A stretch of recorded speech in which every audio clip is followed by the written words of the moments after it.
Hi friends, welcome back to my channel. నేను రోజా. ఈ రోజైతే రెస్టారెంట్ స్టైల్లో పన్నీర్ బటర్ మసాలా ఏ విధంగా చేసుకోవాలో చూద్దాము. ఇది చాలా సింపుల్ అండ్ ఈజీ ప్రాసెస్.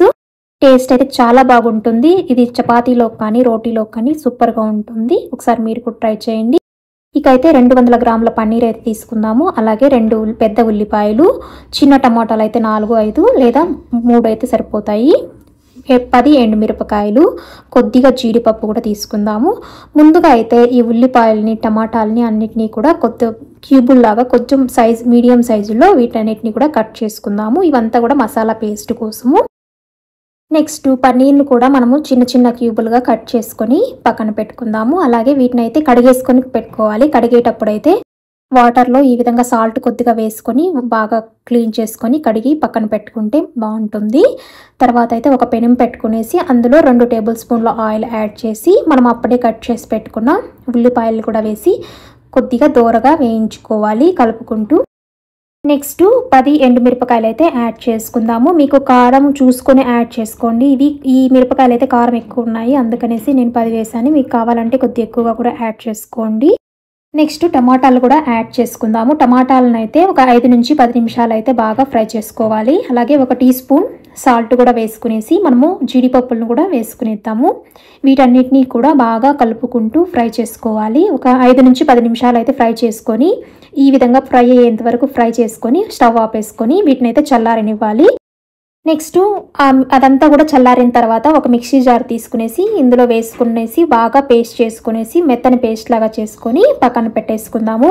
తర్వాత అదే ప్యాన్లో మనం ఇంతవరకు ఫ్రై చేసిన ప్యాన్లోనే 3 టేబుల్ స్పూన్ల నెయ్యిని వేసుకుందాము. మీ దగ్గర నెయ్యి ఉంటే వేసుకోండి, లేదంటే నూనె కూడా వేసుకోండి. నెయ్యి వేసి టేస్ట్ బాగుంటుంది.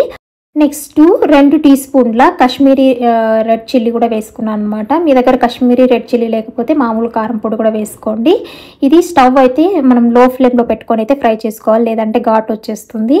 తర్వాత మనం అప్పుడే గ్రైండ్ చేసి పెట్టుకున్న పేస్ట్ని కూడా యాడ్ చేసుకునేసి అలాగే మిక్సీ జార్ కడిగిన నీళ్ళను కూడా ఇందులోనే యాడ్ చేసుకునేసి బాగా దీన్ని అయితే ఫ్రై చేసుకోవాలి. మీడియం ఫ్లేమ్లో పెట్టుకొని ఫ్రై చేసుకోండి, లేదంటే మసాలా అంతా మాడిపోతుంది. ఒకసారి చూసుకోండి. నెక్స్ట్ అయితే 1 teaspoon garam masala add చేసుకుందాము. అలాగే కొద్దిగా కస్తూరి మేతి ఆకులు కూడా ఈ విధంగా నలుపుకొని అయితే వేసుకోవాలి. తర్వాత అయితే కొద్దిగా కొత్తిమీర కూడా యాడ్ చేసుకొని కొద్దిగా నీళ్లు కూడా యాడ్ చేసుకునేసి దీనికైతే మొత్తం కలుపుకొనేసి కన్సిస్టెన్సీ చూసుకొని దీన్ని అయితే 10 నిమిషాలు మనము మీడియం ఫ్లేమ్లో అయితే కుక్ చేసుకోవాలి. మధ్యలో అయితే చూసుకుంటూ కలుపుకోవాలి. నెక్స్ట్ ఇంకొక మిక్సీ జార్ తీసుకొని కొద్దిగా కోవా అలాగే పాలు కూడా పచ్చి పాలు కొద్దిగా 3 టేబుల్ స్పూన్లు అలా యాడ్ చేసుకొని ఈ విధంగా రెండింటినీ కూడా బాగా పేస్ట్ చేసుకొని పక్కన పెట్టుకుందాము. 10 మినిట్స్ తర్వాత మనము ఫ్రెష్ క్రీమ్, మనం అప్పుడే పేస్ట్ చేసిన క్రీము, అలాగే మీ దగ్గర ఫ్రెష్ క్రీమ్ కూడా ఉంటే అది కూడా 2 టేబుల్ స్పూన్ల ఫ్రెష్ క్రీమ్ అయితే యాడ్ చేసుకోండి. ఇవి 2 లేకుంటే 1/2 టీ స్పూన్ షుగర్ వేసుకుంటే సరిపోతుంది. మనకి స్పైసెస్ అంతా కూడా బ్యాలెన్స్ అవుతాయి.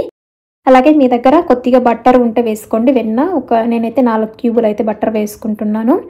వీటన్నిటినీ కూడా ఈ విధంగా బాగా కలుపుకునేసి అలాగే మనము పన్నీర్ కూడా యాడ్ చేసేసుకుందాము. పన్నీర్ని కూడా యాడ్ చేసుకొని సాల్ట్ చెక్ చేసుకుందాము. సాల్ట్ కన్నా సరిపోకపోతే కొద్దిగా సాల్ట్ అలాగే నీళ్లు కూడా యాడ్ చేసుకుని, మనకు పన్నీర్ ఉడకాలి కాబట్టి నీళ్లు కొద్దిగా యాడ్ చేసుకునేసి దీన్ని అయితే 10 నిమిషాలు మీడియం ఫ్లేమ్లో మనం బాగా కుక్ చేసుకోవాలి. మధ్యలో కలుపుకుంటూ చూసుకోవాలి, లేదంటే మాడిపోతుంది. ఈ విధంగా ఫైనల్గా ఆయిల్ అంతా సపరేట్ అయ్యేంత వరకు ఉడికించుకుంటే మనకి పన్నీర్ బటర్ మసాలా అనేది రెడీ అయిపోయింది.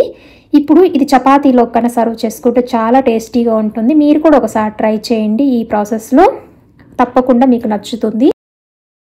ఈ వీడియో కన్నా మీకు నచ్చినట్లయితే లైక్ చేయండి, అలాగే నా ఛానల్కి సబ్స్క్రైబ్ చేసుకోండి. Thanks for watching. బాయ్.